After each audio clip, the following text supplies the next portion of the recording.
तो जय जोहार संगवारी मल्ला। तो संगवारी हो कैसे हो आप मन। स्वागत है आप मन के मोर एक छोटी सी मिनी ब्लॉग में।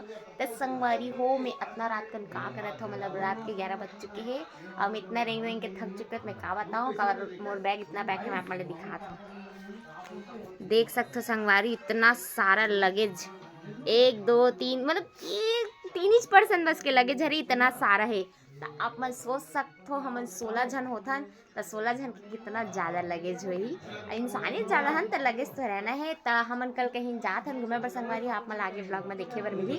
तो आप मन मोर चैनल ला सब्सक्राइब करके रखे रहू और मोर वीडियो मन में ज़्यादा से ज़्यादा लाइक करहूँ। काबर में घूमे बर जाता तो आप मन सब जगह के टूर करहूँ संगवारी हो। और ये दे नान नान नुनी बना हवय, ये दे और ये दवा है।